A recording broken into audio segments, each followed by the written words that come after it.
So then, when did you get into horror? God.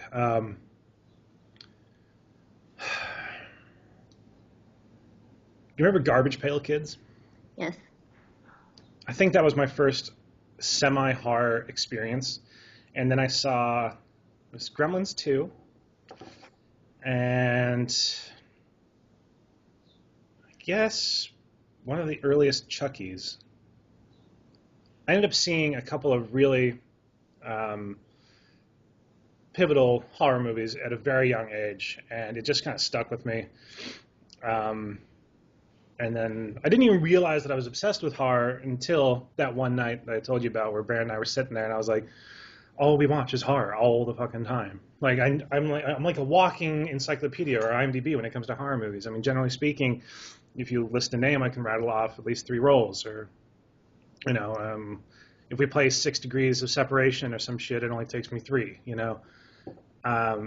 It's just been an obsession my entire life, and it's kind of a hard thing to put a pin in because it's a very weird thing to be obsessed with from like a societal standpoint. Like that as a group, I can watch someone chew their own fingers off and not even bat an eye. That things that would turn other people's stomachs, and I remember watching a movie with an ex-girlfriend of mine at the time who ended up throwing up in the bathroom because it was so terrible. And I'm like, really? That was bad? You haven't seen a Serbian film yet. We're just getting started here. I think it takes a weird breed of person to want to explore their own fear, which I think to a degree horror is. It's an exploration of fear, of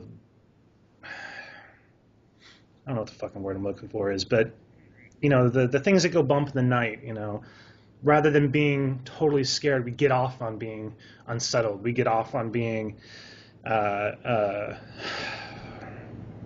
don't know.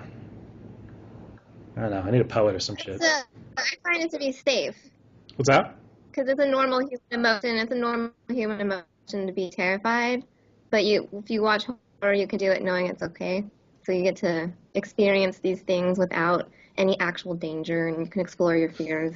Yeah. It's kind of like an illicit thrill, like, standing outside the lion cage and knowing that you can see this raw power and experience that emotion, but there's no way it can touch you. That's a good explanation. I think you might, do you write for horror? I might. You might a little bit. You might have a talent for this, I think, somewhere. Sometimes. So then, mimic me. Now I lost my question I was going to ask you. I'm bad like that. Yeah. Okay. So basically your whole life you've been with the horror. Yeah, I'd say so. I mean, I appreciate other, movies. I appreciate cinema as a whole, and I'm down with the whole guy thing of action movies and bro fisting over robots and whatever. But it's hard. It's always been hard.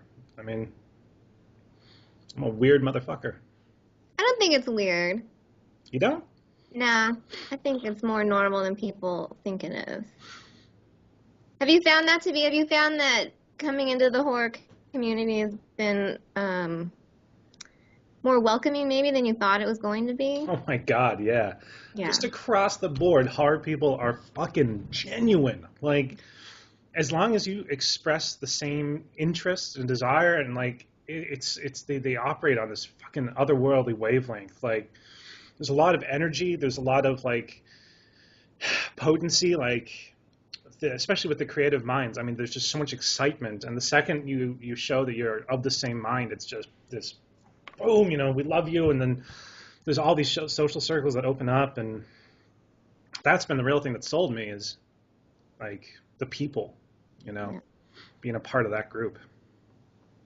Well, I find everyone in horror to be actually, as you said, more genuine. And I think that we feel things more. And so that to me is not weird. I think it's more human. Yeah. I guess I wasn't trying to explain it from my perspective so much as someone else looking in. you know. Well, they're silly. No, I know. Everybody thinks it's weird, but they're stupid. Everyone else is wrong and we're right. I didn't say that. I'm gonna say it. I'll say it. You're entitled to your own opinion, but just know that it's stupid and wrong. Fair enough. So are you going to bring any more people on to your staff? I want to, yeah. Yeah. I need at least 2 or 3 more writers. I mean, I also need I need a film crew. I've got a camera op. I got a group of people, like sort of my secondary support group, who are all about Horribly Hooched. Who let me use their house for filming, who lend me equipment, who one even did my makeup. I've got a good group, but I need more, and I need people who are willing to dedicate a ridiculous amount of time for absolutely no physical or tangible reward, other than the sense of completion of being involved in such a great and inspiring project as Horribly Hooched. Right, that's hard to find. It's very hard to find. Hey, can you do a lot of work for me for free? For free, yeah. And I might never pay you for it, ever, if I ever get paid. But, I mean, and that's the other thing, is I don't know if this will ever be profitable or if it'll ever be, something I can quit my job and do full time. But I honestly don't give a fuck. I have so much fucking fun doing it. It's like, that age-old adage bullshit, do something you love and you never work a day in your life, whatever. I spend an insane amount of time even just tweaking, like, font colors on the website or figuring out what sound effect is best for the intro on my videos or whatever. And, maybe only a few thousand people see it, but yeah, it's not what motivates me. Yeah, so what... This is going well. So you were never financially motivated when you started this? You're kidding me? I was drunk. That was it. Well, I mean, sometimes the greatest ideas happen when you're drunk. Most of them do. Well, all of mine have. But don't tell my girlfriend I said that. I'm telling her the second I finish this. Yeah, no, I mean, I would love it to be profitable. That'd be great.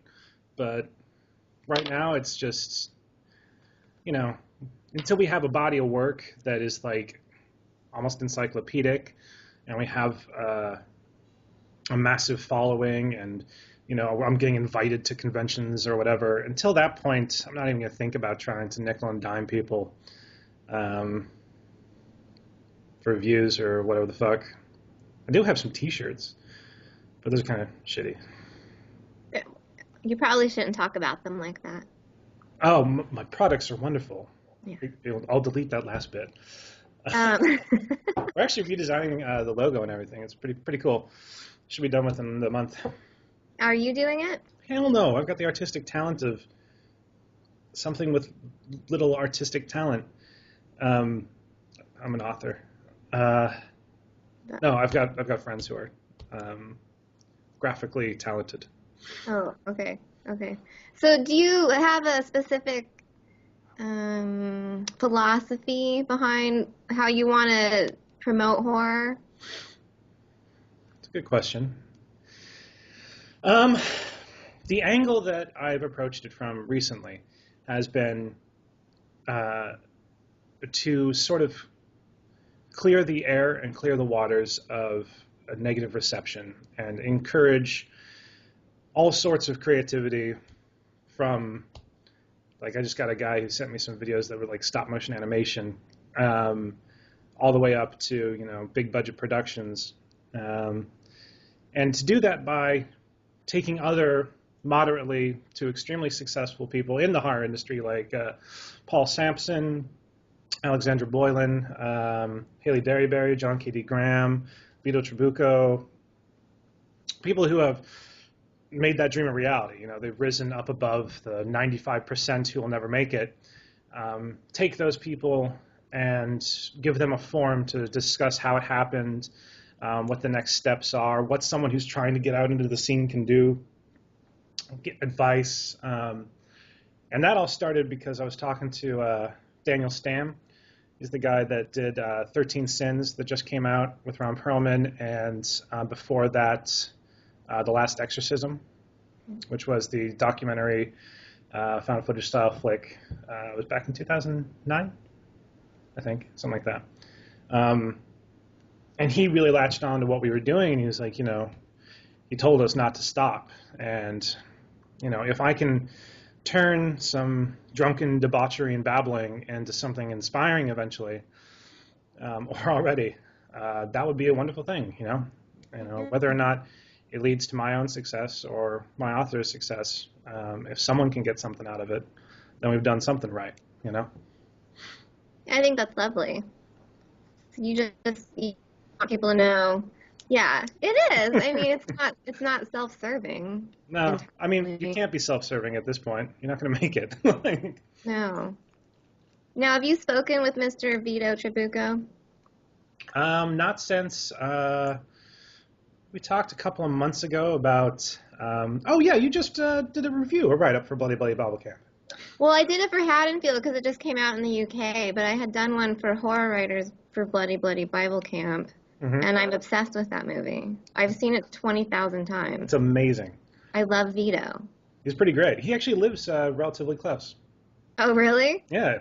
I just remember the first time I was watching it, I was live tweeting it, and I was like, oh my gosh, these women have real breasts. It was the most shocking thing I'd seen in years. Real actual bodies. Real women. Holy Jesus, I forgot. And so I was talking about it, and the accountant said, oh yes, Vito demanded all natural women. So then I was like, well, I love him now and for always and ever. I love him. Well, you should come out. Maybe we can organize like a meetup and drink and talk and whatever. Just don't tell your husband. Oh, he likes the movie as well. Oh, a little three-way action. All right. You thought it was very funny. I actually ran into Ron Jeremy after I'd written the review. I was working security. I don't even know why I was doing this. For Corey. Which one of the Coreys is still alive? Is it Feldman or Haim? Feldman. Oh, I worked at the fucking party. I met the guy, and I can't even remember. So I was working a party for Corey Feldman, and I saw on the guest list that Ron Jeremy was going to show up, and I'm like, man, if he fucking comes, I'm telling him about Bloody Bloody Bible Camp.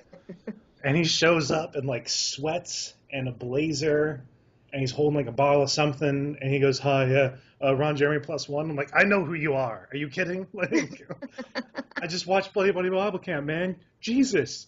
Yeah. He goes, oh yeah, it was Jesus. That was a good movie. I was like, all right, Ron, just be you.